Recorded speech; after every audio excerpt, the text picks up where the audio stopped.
अदालतें सारे 9 मई के किरदारों को एक एक करके जमानतें दे रही हैं। आज ही लाहौर की इंसदादी दहशतगर्दी अदालत में सारे 9 मई के 10 मुलजिमान को जमानतें दी गई हैं, जबकि खुद मुसल्लह अफवाज ने अपने अंदरूनी एहतसाब को तेज करते हुए, एहतसाब के अमल को मुमकिन बनाते हुए बहुत से अफसरान जिन्होंने इस आने में सहूलतकारी की उनको अंजाम तक पहुंचाया।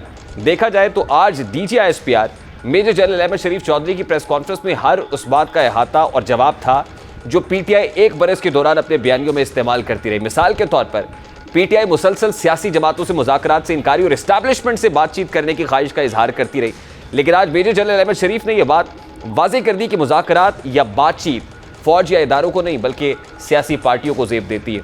सियासी इंतशारी टोले से कोई बातचीत नहीं हो सकती। इसके लिए सिर्फ एक ही रास्ता है कि सिद्के दिल से माफ़ी मांगे, नफरत की सियासत छोड़ने का वादा करें, तामीरी सियासत में हिस्सा लें। तहरीक इंसाफ का मुज़ाकरात पर क्या मौक़िफ़ था, आज DGISPR ने क्या रद्देमल दिया, अब ये ज़रा काउंटर आपके सामने दिखाते हैं कि हालिया रिसेंटली पाकिस्तान तहरीक इंसाफ क्या बयानियां घड़ती रही है, आज उस बयानिए को DGISPR ने कैसे दफन कर दिया।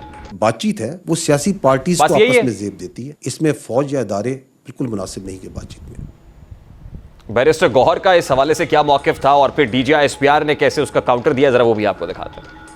तरीके से ये धांधली करवाई गई है और किसने ये करवाई है और किस तरीके से हमें हरवाया गया। 8 फरवरी को जो भी हमारे मैंडेट पे, पाकिस्तान के अवाम के मैंडेट पे जो डाका डाला गया 8 फरवरी और जो ये अभी जो ज़िमनी इंतखाबात हुए हैं, तो ये तो इलेक्शन को एक मजाक बना के रख दिया गया है। ये जो बयानिया बनाया जा रहा है कि 8 फरवरी में 9 मई गायब हो गया, गुम हो गया, जो भी आपने जिस तरह भी इसको बयान करें आप। 8 फरवरी को जो टर्नआउट था वो तकरीबन 47%। उस पार्टी को पड़े 18.5 मिलियन वोट, जो कि कुल का बनता है 31%। तो 69-70% जो वोट पड़ा वो तो इस बयानिया को नहीं पड़ा। और अगर मैं इसको आबादी के तनासब से देखूं, पाकिस्तानी कुल आबादी का ये 7.5% बनता है मेरे भाई, तो 92-93% जो आपकी आबादी है उसने तो उस बयानिए के साथ नहीं खड़ी हुई। ये एक और झूठ है कि जो उसके साथ है, जिसने उसको वोट दिया वो फौज के खिलाफ है, ऐसे नहीं है मेरे भाई। DGISPR के मुताबिक दोस्त ममालिक के साथ ताल्लुकात को भी खासी हद तक गजंद इस इंतशारी टोले ने फैलाई।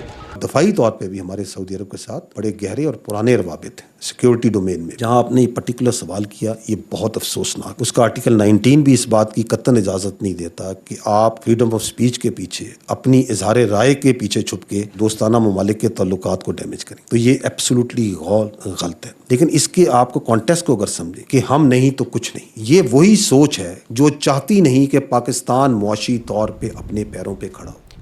एक इल्ज़ाम और शेर अफजल मरवत ने ही और फिर उसी को असद कैसर ने आके बढ़ाया। वही बात उमर अयूब ने की, वो फौजी अड्डों के हवाले से था कि हमने फौजी अड्डे दे दिए हैं।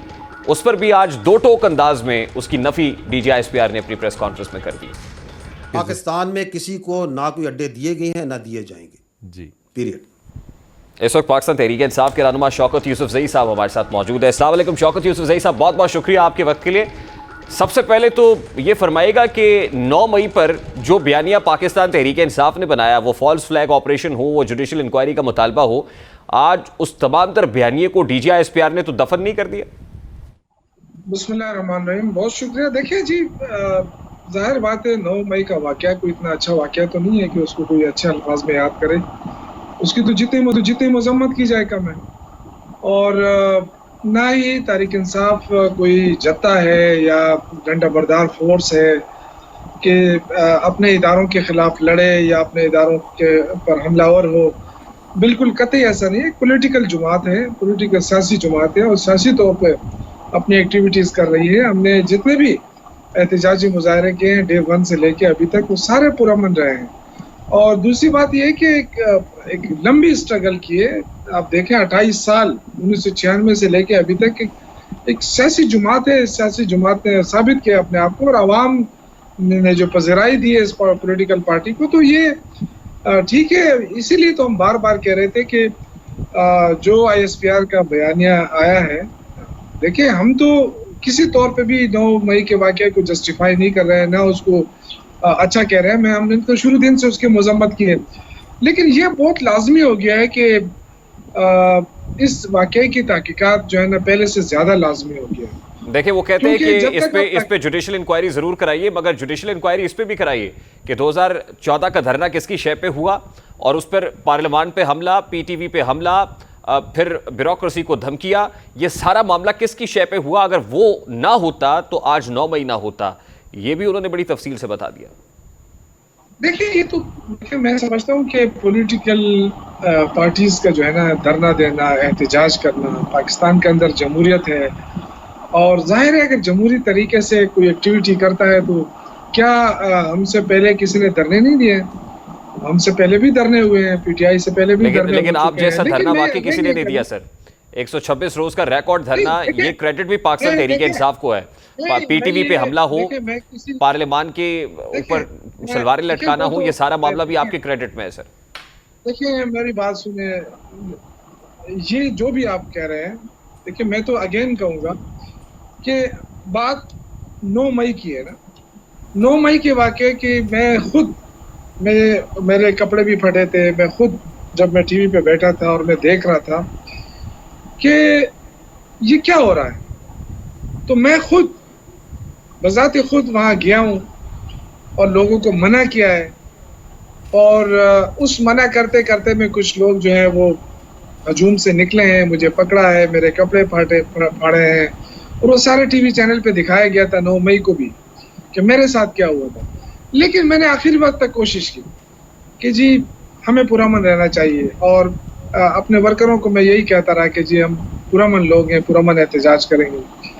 अब ये है कि देखें किसने किया है, कौन लोग मुलविस रहे हैं। मेरे ख्याल से जब तक इसकी एक आजादाना, आपको नहीं लगता कि पाकिस्तान तहरीक इंसाफ को इस पे माफी मांगनी चाहिए? मैं अगेन यही तो कह रहा हूँ ना कि अगर तहरीक इंसाफ ने किया है और उसके वर्करों ने किया है तो खान साहब ने कितनी दफा कहा है कि मैं इसकी मजम्मत भी करता हूँ और उन लोगों को सजाएं भी दें। नहीं, इस पे शक, आप इस पे शक का इजहार करते हैं कि अगर तहरीक इंसाफ ने किया है। वो कहते हैं कि कैपिटल हिल पे जो कुछ हुआ, फ्रांस में जो कुछ हुआ, उसकी सब्सटेंशियल उसकी तस्वीर मौजूद थी और यहां पर भी आज DGISPR ने अपने प्रेसर में एक वीडियो चला के आपके लीडर्स के स्टेटमेंट चला दिए जिसमें यास्मीन राशिद साहिबा कह रही है कि कोर कमांडर हाउस हमारी डेस्टिनेशन है, जिसमें शानदाना गुलजार ये कह रही है कि या तो इमरान खान रहेगा या पाकिस्तान रहेगा। इस तरह की इंटेंसिटी के स्टेटमेंट, इतनी ग्रेविटी हो, जहां पर इतना टेम्परेचर हो, अभी भी आपको कोई शक है कि पाकिस्तान तहरीक इंसाफ ने नहीं किया है? देखें पहली बात तो ये है कि तहरीक इंसाफ जो है ये सबसे पॉपुलर जमात है पाकिस्तान की और सबसे पॉपुलर होने के नाते आप ये समझें कि ये तमाम लोग अपनी फौज से मोहब्बत करते हैं। पॉपुलर होने का मतलब ये तो नहीं कि आपके पास लाइसेंस है कि आप जाके अस्करी तंसीबात पे हमला कर दें सर। देखिए मेरी बात सुने ना, मैं यही तो कह रहा हूँ ना कि जब तक इंक्वायरी नहीं हो जाती। देखिए मॉडल टाउन वाकयात में क्या हुआ था, आप देख रहे थे ना कि खवातीन को घसीटा जा रहा था, स्ट्रेट गोलियां चल रही थी, ये तो टीवी ने दिखाया था। तो मुझे बताएं कि मॉडल टाउन में किसको सजा हुई? आपकी हुकूमत थी, आपको चाहिए था कि सजा देते। नहीं आप वही बात कर रहे हैं ना, मैं यही कह रहा हूं कि देखिए जब तक आजादाना, आपके सियासी कजन डॉक्टर ताहिरुल कादरी भी आपसे नाराज होंगे कि पाकिस्तान तहरीक इंसाफ की हुकूमत आ गई लेकिन साने मॉडल टाउन के ऊपर सजाएं नहीं दी आपने किसी को। देखिए मैं तो यही, देखिए अगर मैं अगेन यही कहूंगा कि फौज के साथ पीटीआई को ना लड़ाया जाए और ना पीटीआई लड़ेगी फौज के साथ। देखिए हम अगर सियासत कर रहे हैं तो हमारे सियासत का हरगिज ये मेवर नहीं हो सकता कि हम अपनी फौज के खिलाफ जाएं, ये जहन में रख लें। मैं अपनी बात कर रहा हूँ और जो मेरे साथ लोग वाबस्ता हैं, हमेशा फौज का एहतराम किया है, हमेशा फौज को सपोर्ट दिए।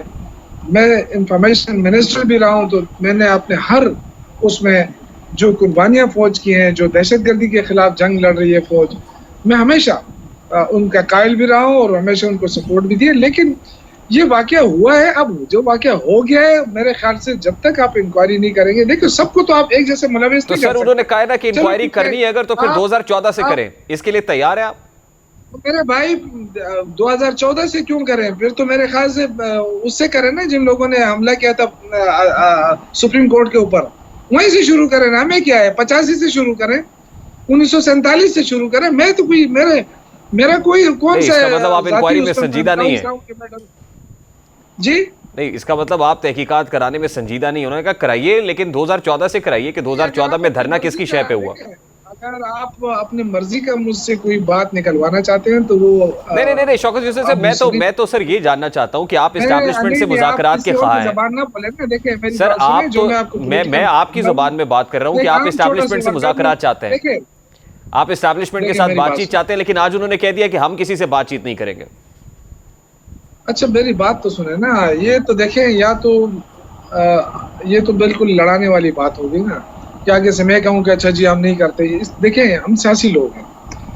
अगर मैं आपसे अगेन ये कहूंगा कि जो वाकया हुआ है हमें खुशी नहीं है और मैंने सबसे ज्यादा उसकी मजम्मत की है। अगर आप इस पे जाते हैं कि जी किसने किया, तो क्या सारे पीटीआई ने किया है? सारे पीटीआई को रगड़ा लगना चाहिए। मैं तो इस पे आ रहा हूँ ना। अगर देखें, मैंने ये इसलिए ये बार बार कह रहा हूँ कि अगर किसने किया है तो उनको कौन सपोर्ट कर रहा है? हम तो नहीं कर रहे हैं, मैं तो नहीं कर रहा हूँ बजाते खुद। मैं आपको क्लियर कट कह रहा तो हूँ ना। ओनस सर आपके कि पार्टी लीडर के ऊपर भी है ना, किसी पार्टी लीडर को चाहिए कि माफी मांग ले। वही बात कर रहे हैं। देखिए, अगर आप बगैर किसी तहकीकात के ऊपर आप कहें कि जी इनको सजाएं मिलनी चाहिए, तो वो तो पाकिस्तान नहीं, दुनिया का कोई कानून आपको ये नहीं कहेगा कि जहां दे दें उनको सजा। मैं ये कह रहा हूं कि देखिए, मुझ पे जो हमला किया वो लोग कौन थे?